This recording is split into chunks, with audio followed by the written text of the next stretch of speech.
Gosh, here we are, another amazing evening where we welcome back one of ours. She left as someone else and she's back as Guhyadevi.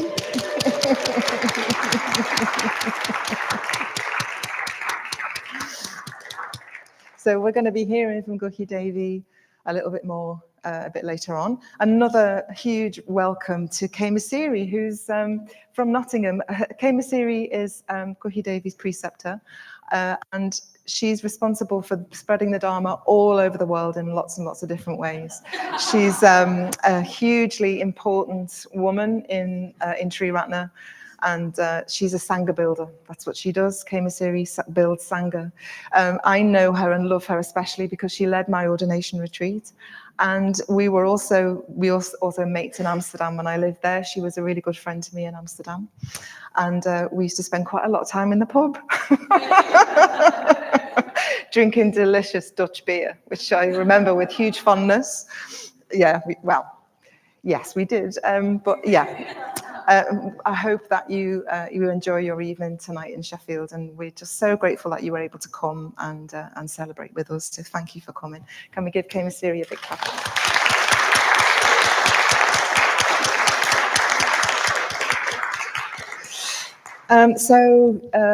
Guhyadevi's friends have gathered here tonight, and people who don't know Guhyadevi very well at all. And we've gathered together to celebrate her coming back as Guhyadevi. And I'd like to thank some of those people who've worked very hard to get tonight in order. So Moksha and Bev have been like little whirling dervishes today to get the shrine organised. And Janet and Lou created, I think, the basis of the shrine. Am I right in that? Did you not? You didn't do the shrine this time. Oh, wow. Well, that's unusual. I believe Daya Singha and somebody else was Mahaprasara, were you helping today with the shrine? So thank you so much for that. Yes, Janet, Lou, and Bev. So yes, Paddy, Melissa, Emma and T in the office. Thank you so much for doing the sound tonight. It's so important, especially for Guhyadevi. She really wanted there to be the possibility to zoom in tonight, and you've answered that request. So thank you so much for that. And the garland where, do you want to disappear into the puff of smoke? So tonight we'll hear in a moment, we'll hear from Kaimasiri. Kaimasiri is going to talk to us about the significance of ordination, what it means. I can see lots of us here with our cases on. We know something of what that means, and others who are training to join the order know something of what that means, but nobody really knows what it means. And Kaimasiri is going to do her best. And then Moksha, a very good friend of Guhyadevi, is going to rejoice in her merit. And then Kaimasiri is back on again to tell us the meaning of Guhyadevi's name. And then you are going to tell us a bit about what it was like for you, your ordination. And then we'll have a 5-minute loo break, not a tea break, just a nip down to the bathroom if you need to, and a bit of a stretch and fresh air if you want to. Then in about 5 minutes after that, we'll do the ritual, which will be a 3-fold puja led by our most auspicious elder, Shantasiddhi, who's here to lead the puja tonight, and joined in and supported and helped by by Guhyadevi's preceptor, Kaimasiri. We're very, very pleased that Shantasiddhi is well enough to do it, and we're delighted to have you here. So then we'll have some blessings and some nice things and some readings. And then during that time, there will be a mantra and there'll be a chance for us to make offerings and to, you know what we do. Yes, I think that might be it for the first part of the evening. So when the next part is over, you'll know when it is because I'll give you a wink. Over to you for the neck, but not just yet. Okay, so if the choir would like to come up, the people who've practiced in the...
Over there. Okay. No. Bring this. Yeah, that can go in your pocket. Yeah, great. Thank you. Hey, lovely to be here. And with some people I know very well and some I don't. With These some. are very, very annoying, sensitive, stupid little things. Are they? Which you need to be quite close to. Are they then? Okay, Yeah. I could hear myself. Yeah, but it rattles against. Good. Okay, so yeah, it's gorgeous to be here, really, and such a delight to be here for Guhyadevi's welcome. We've just been on a 2-week ordination retreat in Akashavana, only back for about a week, and it was magical. And one of the things I find mostly impressive is that 2 weeks are just as intense and inspiring and committed and devoted as 3 months. Just to say that. The 3 months are great, or the longer retreats. There's quite a few you here know, but 2 weeks, there's nothing less about it.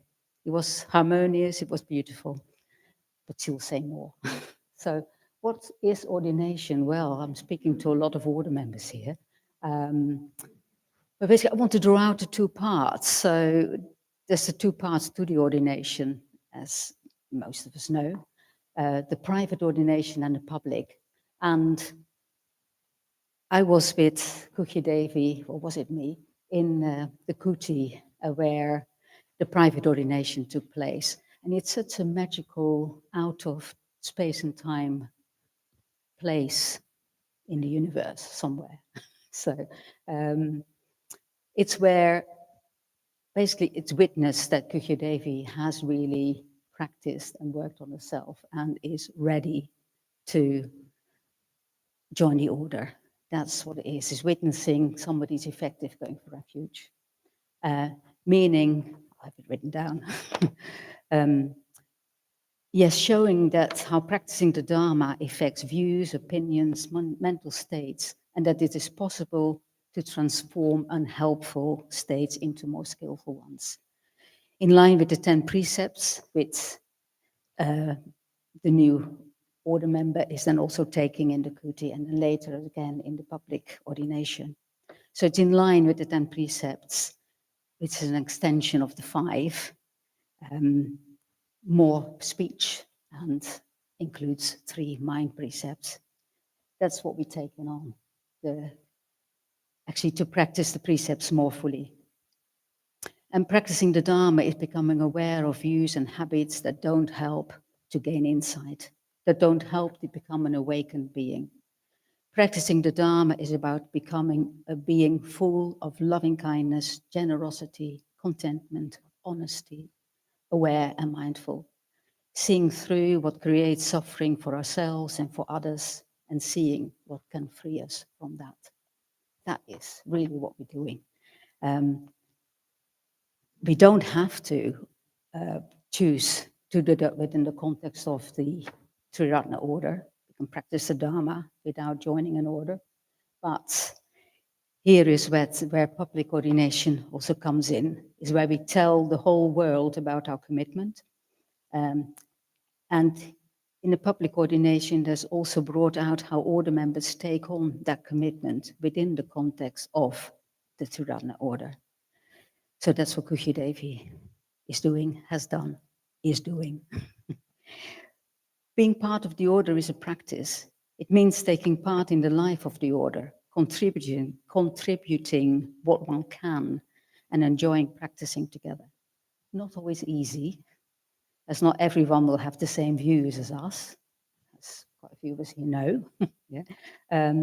Yet the essential point is that all order members have made that same commitment.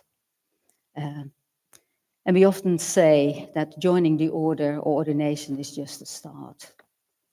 It's not the end. It's not the end point. It's where we take on an even stronger commitment to walking in the Buddha's footsteps together with others.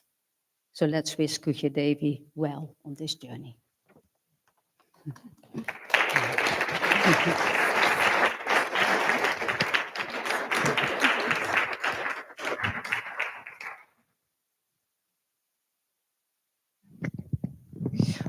some people I forgot to welcome are the people who are joining us online tonight. I meant to welcome them and I didn't, I forgot. So yeah, welcome. I hope you are enjoying it so far. Yes, so now I'd like to invite Mokshalila to come and rejoice in Guhyadevi's merits.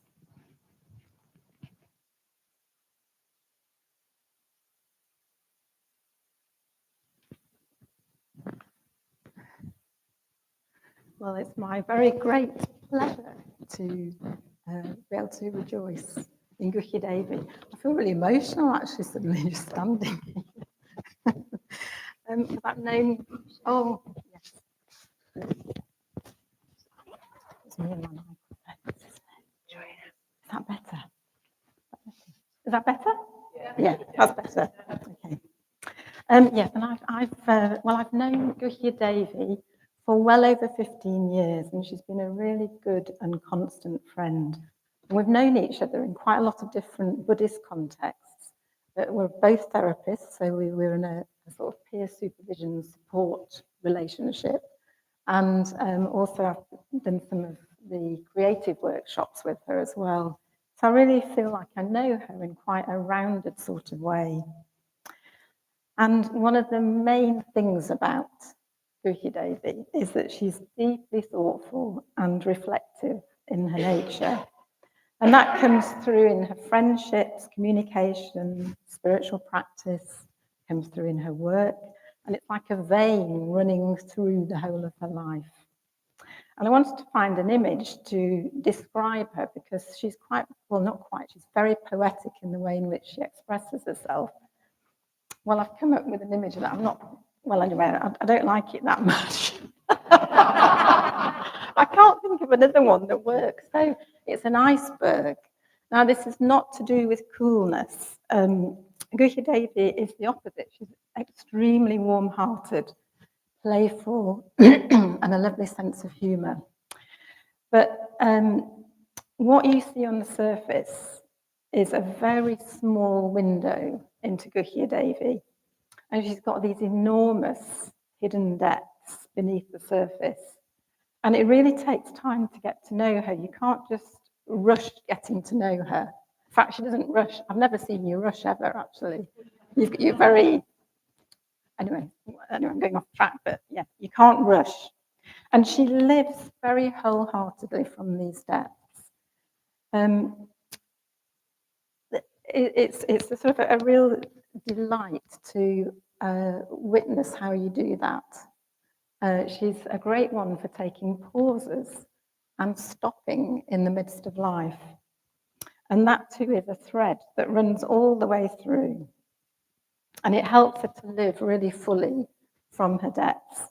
So the way in which that manifests in conversation is she listens really fully without jumping in. I've never known her sort of jump in with a response. She's able to wait, and she just allows this really big space to open up. And what I find in that is that I can sort of go a bit more deep in myself and in my own explorations. And a couple of years ago, my niece died unexpectedly. And Guhyadevi was one of the first people that I spoke to. And it was a place, for me, it was a place I didn't have many words, actually. And I spoke to her on the phone. And she just allowed this space. You know, she didn't fill it. She didn't give me platitudes. She didn't say, well, it'll all be all right soon. You know, she just stayed with me. And then when she does respond, it's very sensitive. It's so sensitive. And I always feel like, yes, you've really got me. You've really got what I've been trying to say. So it's a very, very unusual, precious capacity that she has. She also brings pauses into the whole of her life. I've been really inspired by this. So at times she's taken, say, a 3-month period out of work, and that's been to refresh herself and refresh her practice. But it's also been an opportunity for her to be really wholehearted in her spiritual practice for a time. And then she's re-engaged with work again. She's quite adept at sort of withdrawal and engagement. It's quite a dance, I think you do. She also introduced these stopping and stilling days. I thought that was brilliant. She just put these in. I think it was every 3 weeks, and she would just not do anything that was to do with normal life. You know, none of the usual stuff. She just put it all down. And actually, just before she went off to be ordained, we had a day out in Chatsworth, and we were just walking along, and suddenly this little alarm went, and she said, "Oh, that's my 12 o'clock bell." And I said, "What's your 12 o'clock bell?" And she said, "Oh, I have a 9 o'clock, a 12 o'clock, a 3 o'clock, a 6 o'clock, and a 9 o'clock bell." And I said, "Oh, and what do you do with that then?" And she said, "Well, I just stop. And then I just sort of tune in, just make sure I'm in the present, take a breath or two, and then, you know, set off back into life again." I thought, "Oh, that's a really wonderful thing to do." So very inspirational. So these are just a few of the ways, and I think she keeps a real fidelity to her spiritual practice and to her depths. And that's in the midst of a very, very busy, not your busy, but I mean busy world and a busy life. I also want to talk about her aesthetic appreciation and her love of beauty. She loves landscape. She loves being outdoors. She loves the trees, the sky, the birds, as we're walking along, all these things that she's taking in and noticing. And inside her home, she's got these big windows, and there's just trees everywhere outside her home. Beautiful. And inside is just as beautiful. I often think it's a bit like going into an art space, actually, because all of her things are placed beautifully. All the objects are they've all got space around them, and the colours go together and the shapes go together, and nothing is static. Every time I go, something has just changed a little bit. Something is in a different relationship with something else. So there's sort of a sense of a sort of living beauty and appreciation. And if you've ever had a cup of tea with her, or more like a cup of coffee, actually, in our case, again, there's this sort of attention to beauty and aesthetics, a little tray, maybe a little bowl with some cherries, or some little bits of chocolate. Just everything is, everything speaks of beauty. And I often feel very welcomed as a guest.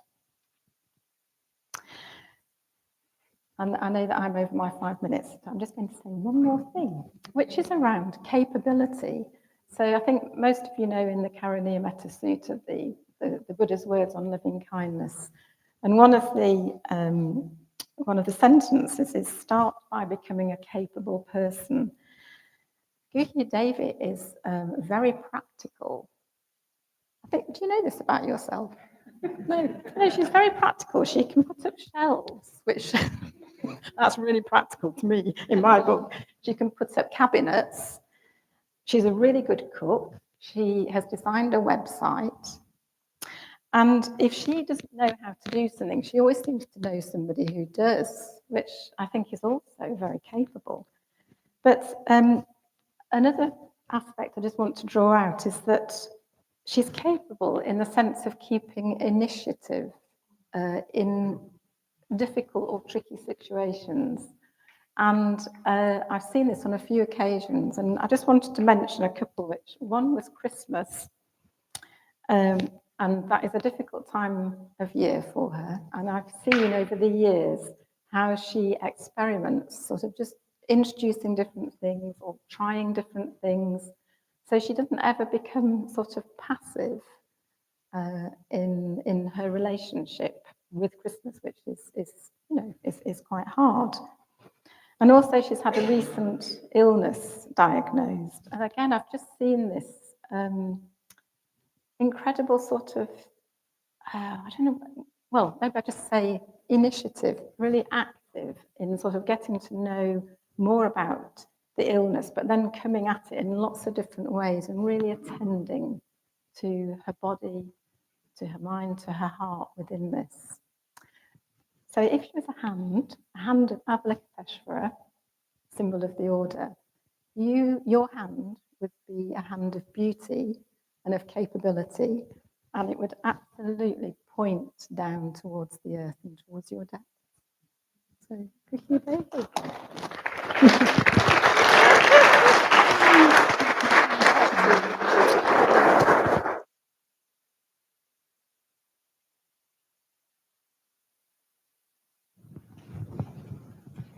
Hand over to Khemasiri again, who's going to tell us a bit more about Guhyadevi's name.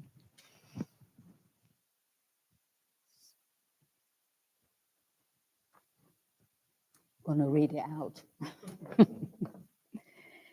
Actually overlaps quite a bit. Where has she gone there? It overlaps quite a bit, which is good, isn't it? So, Guhyadevi, a goddess of what is mysterious or secret. Guhya means to be covered, concealed, hidden, hence secret, esoteric, mysterious, inner. That what is hard to find and not easy to understand. And that Guhya part of Guhyadevi's name is there because it points to a deeper truth. And practicing the Dharma is a journey in discovering or a journey into bringing this truth to light. This truth of the Dharma points to the mystery of enlightenment, the mystery of Pratitya Samutpada, of Shunyata, of Bodhicitta. Guhyadevi has a love of the archetypal and symbolism. She has a longing for depth and meaning. The Guhya part of her name acknowledges this search and longing for depth and meaning, and is also a pointer to taking practice deeper and deeper, to keep receptivity alive, always open to discovering more of a deeper truth. And Guhyadevi, as you just heard, is also a lover of words, of writing and poetry. She ponders on the meaning. She doesn't gossip or speaks lightly. She's very ethical in this area of communication and use of words. She takes time to communicate carefully and thoughtfully. And that quality of her is beautiful as it encourages others, including me, to slow down and take more time and care to put experiences into words. That brings beauty, meaning, magic, and mystery to communication and richness. And I'm reminded of Keats' famous line, connecting truth and beauty, which resonates with my experience of Guhyadevi. Beauty is truth, truth, beauty. There you go. The following is from an online commentary. Keats suggests an almost mystical connection between the two. Beauty and truth are fundamentally interconnected and ultimately one. It implies that true beauty, the kind that resonates deeply and inspires awe, is inherently truthful. And conversely, that truth, when fully understood, possesses a profound beauty. So that's the Guhya part. And then we got Devi, and that means goddess, queen. The root div means to shine, splendor, light. It also means to play. So Guhyadevi has a beautiful feeling about her. She carries herself with grace. She has an aesthetic sense, surrounds herself with beauty. There we go again. She has that aesthetic quality in body and mind. She's very thoughtful, will take time for things that are important to her. She's sensitive and caring. Health issues that Guhyadevi has to deal with are not easy and can weigh heavy on her, needing to look after her body, planning what she can do and what she has to say no to. Managing health issues in itself is tiring. And the Devi part of her name connects with lightness of being, a reminder that despite the health issues, there is lightness to her, to remind her to play and laugh and enjoy sharing the Dharma, enjoy friendship, enjoy practicing, to remember that she has a lovely sense of humor, to remember that she contributes a lot to others and the world just by being who she is and by practicing. There's a sense of freedom to Devi, a sense of liberation. It's a delight to explore symbols and the archetypal realm with Guhyadevi. Her eyes light up and her face breaks into a joyful and beautiful smile when a dharmic connection, a new discovery is made. She has this lovely sense of wonder. So, Guhyadevi is a Devi, a goddess, and queen. She's Guhyadevi, goddess or queen of what is mysterious or secret. And this name will be a reminder for Guhyadevi to keep an open mind, keeping receptive to uncovering that deeper truth, as well as keeping a Devi-like approach to that, light and playful, yet devoted to practice, determined and authentic. That's my offering. Again.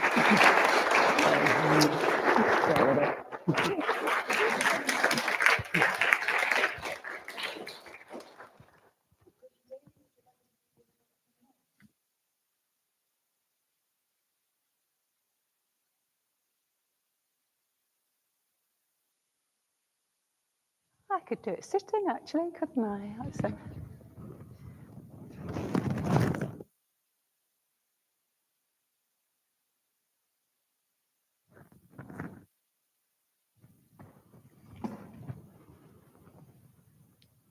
Oh.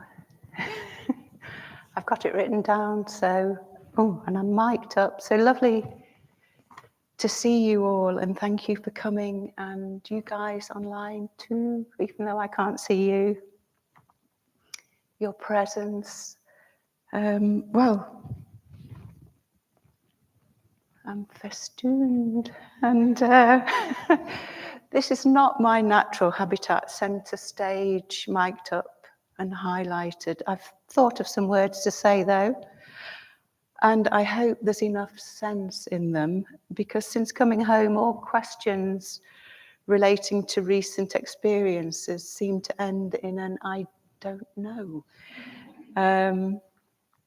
But nothing to be alarmed about. It is a rather delicious form of not knowing, not at all confused, with a certain freedom, a liberation in sincerely not knowing.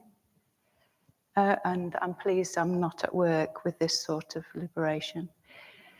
I've been to Akashivana, the ordination retreat centre for women.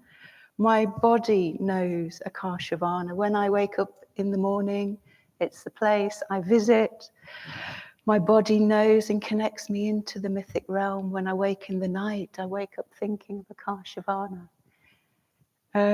So what happened? I've learned a beautiful new mantra or chant, the Shunyata mantra.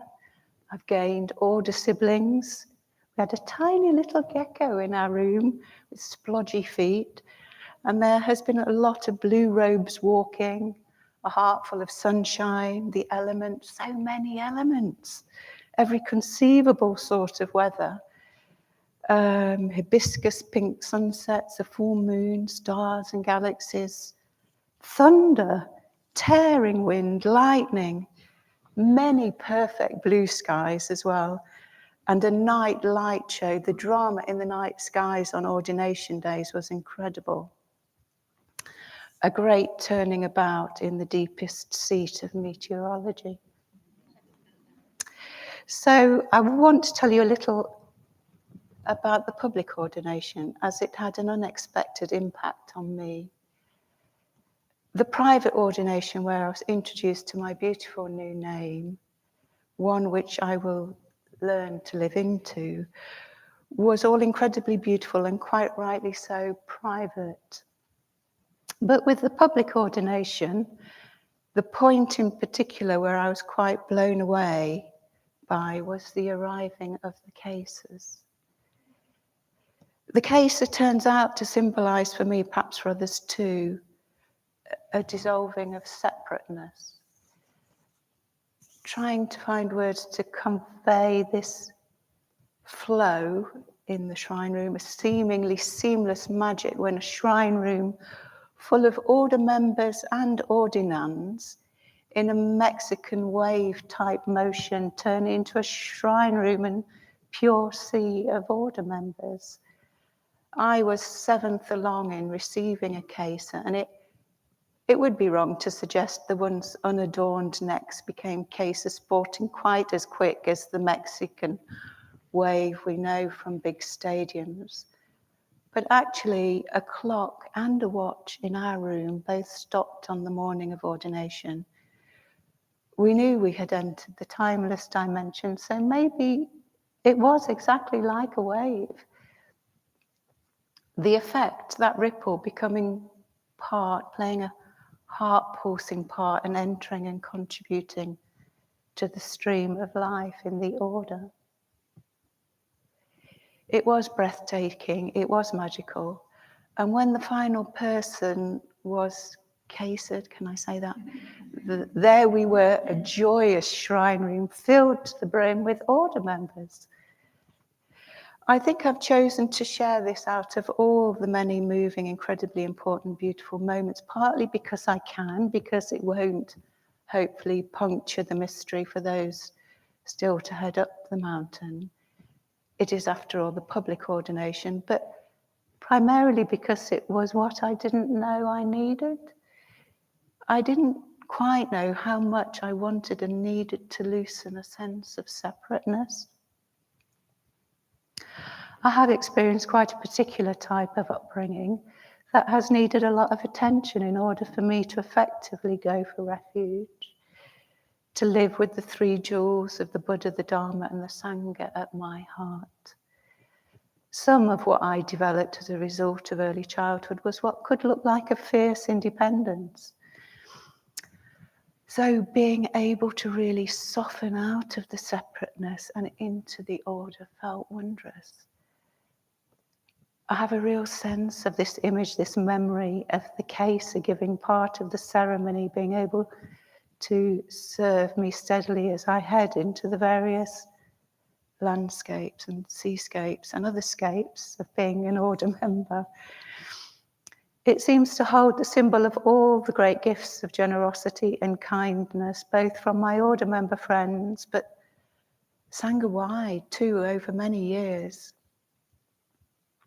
It felt like a culminating act. Well, and it was at this precise point and only at this point that I became an order member. But what I am trying to communicate, maybe that it was an earth-touching moment when the Buddha touched the earth and the earth goddess appeared to witness him. As if when those cases went over the heads of my ordination sisters, over my head, we were all being witnessed simultaneously. I wasn't one, I was many. Another thread I'm following connects to open and closing. When Kama Siri and I returned to Tarragona post-retreat, we looked for a little light interlude late in the evening on the internet. She remembered the book Raising Hair by Chloe Dalton, a tender and quite amazing tale of a woman opening quite literally her home and space to a hair.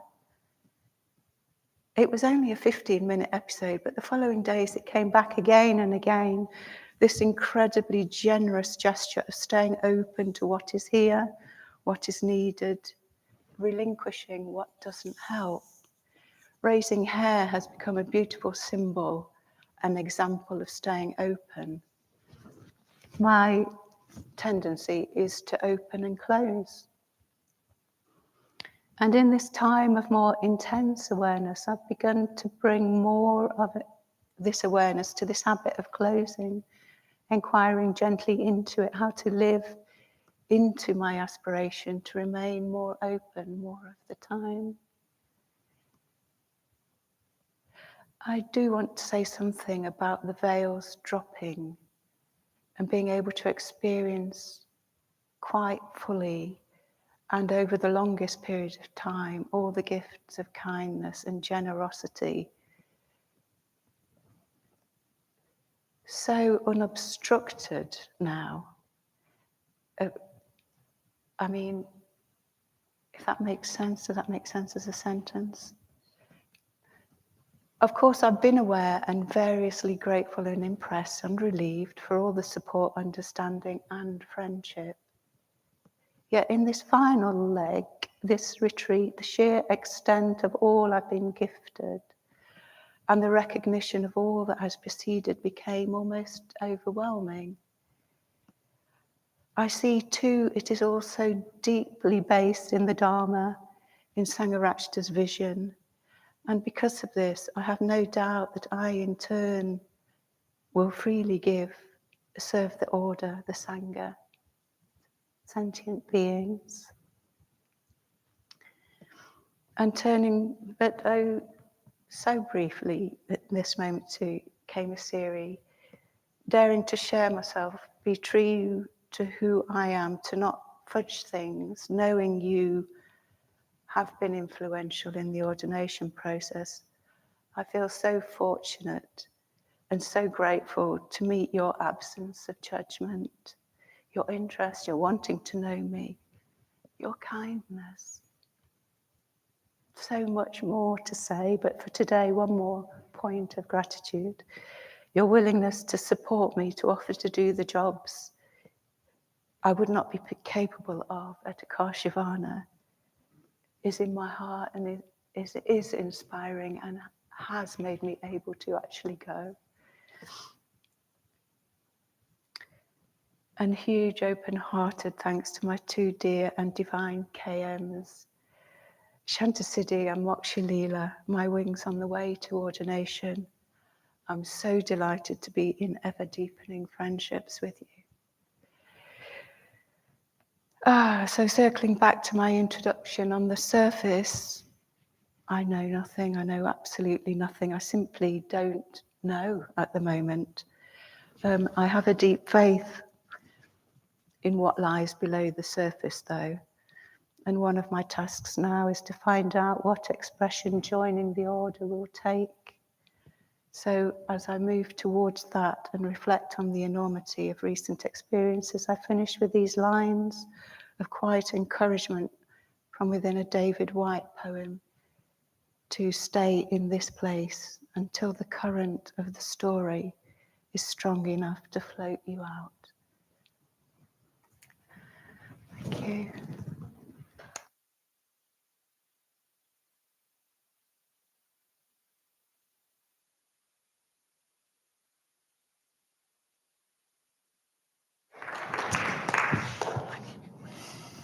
Thank you, Guhyadevi. Thank you.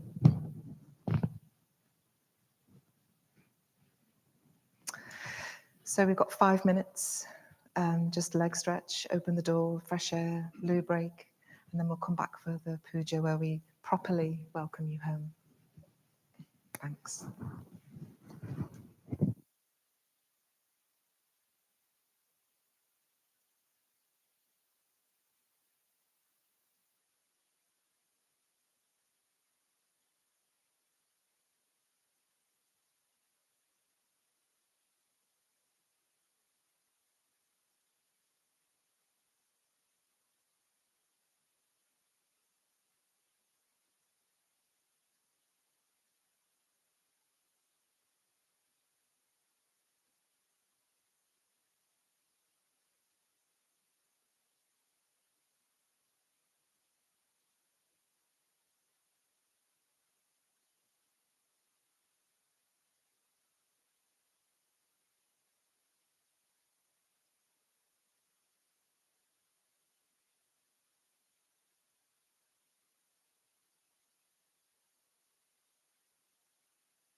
The threefold puja.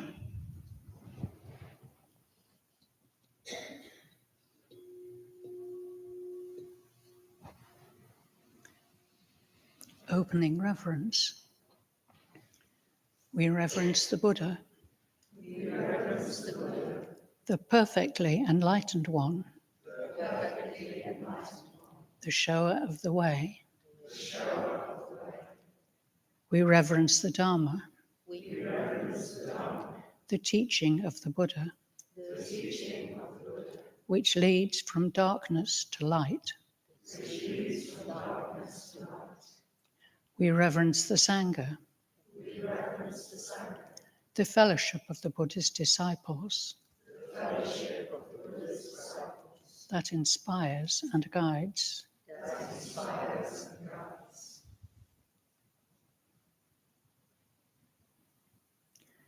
Reverence to the three jewels. We reverence the Buddha. We reverence the Buddha. And aspire to follow him. And aspire to follow him. The Buddha was born as we are born. The Buddha was born as we are born. What the Buddha overcame, we too can overcome. What the Buddha overcame, we too can overcome. What the Buddha attained, we too can attain. We too can attain. We reverence the Dharma. We reverence the Dharma. And aspire to follow it. And aspire to follow it. With body, speech, and mind. With body, speech, and mind. Until the end. Until the end. The truth in all its aspects. The truth in all its aspects. The path in all its stages. The path in all its stages. We aspire to study. We aspire to study. Practice. Practice. Realize. Realize. We reverence the Sangha. We reverence the Sangha. And aspire to follow it. And aspire to follow it. The fellowship of those who tread the way. The fellowship of those who tread the way. As one by one. As one by one. We make our own commitment. We make our own commitment. An ever-widening circle. An ever-widening circle. The Sangha grows. The Sangha grows. Offerings to the Buddha. Reverencing the Buddha. Reverencing the Buddha. We offer flowers. We offer flowers. Flowers that today are fresh and sweetly blooming. Flowers that today are fresh and sweetly blooming. Flowers that tomorrow are faded and fallen. Flowers that tomorrow are faded and fallen. Our bodies too. Our bodies too. Like flowers.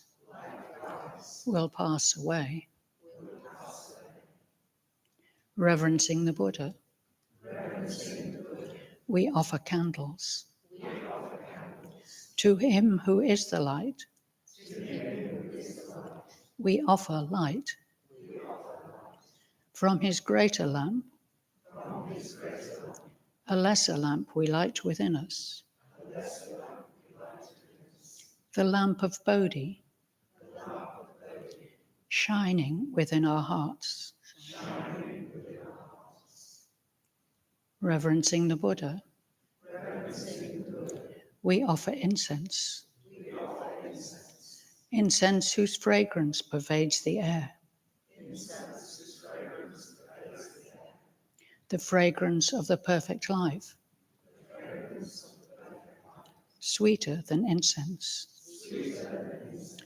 Spreads in all directions. Spreads in all directions. Throughout the world. Throughout the world.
Now we'll recite the blessings in call and response. May all blessings be yours. May all blessings be yours. May all powers protect you.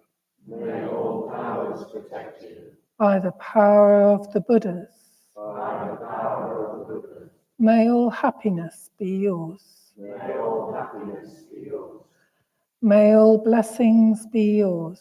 May all blessings be yours. May all powers protect you.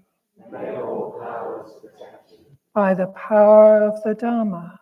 By the power of the Dharma. May all happiness be yours. May all happiness be yours. May all blessings be yours. May all blessings be yours. May all powers protect you. May all powers protect you. By the power of the Sangha. By the power of the Sangha. May all happiness be yours. May all happiness be yours. Sadhu! Sadhu!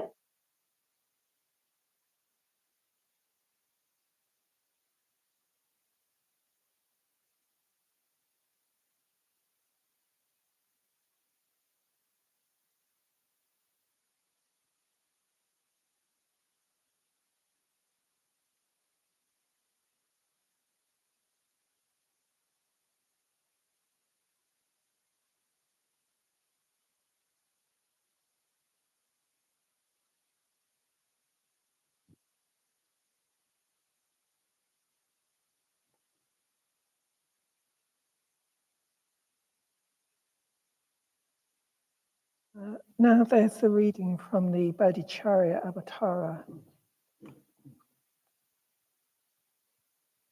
Just as the Buddhas before me set their minds on enlightenment, just as they trained on the Buddha's path, so now I too, for the welfare of the world, set my mind on enlightenment. So now I too will train on the Buddha's path. Today my life has borne fruit. Today I have been born in the family of the Buddha. Today I have become one of the Buddha's clan. Just like a blind man who finds by chance a jewel in a dung heap, so by some chance this precious attitude has arisen in me. This is the elixir of life that puts an end to death. This is the priceless treasure that ends all poverty on earth. This is the supreme medicine that cures the world's disease. This is the bridge to freedom that leads from unhappy states. For the whole procession of humanity, traveling the roads of existence in search of happiness, this will give them joy. Today, in the presence of the Buddhas, I invite the world to be my guests at a great feast of delight. May all beings rejoice.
Guhyadevi Swaha.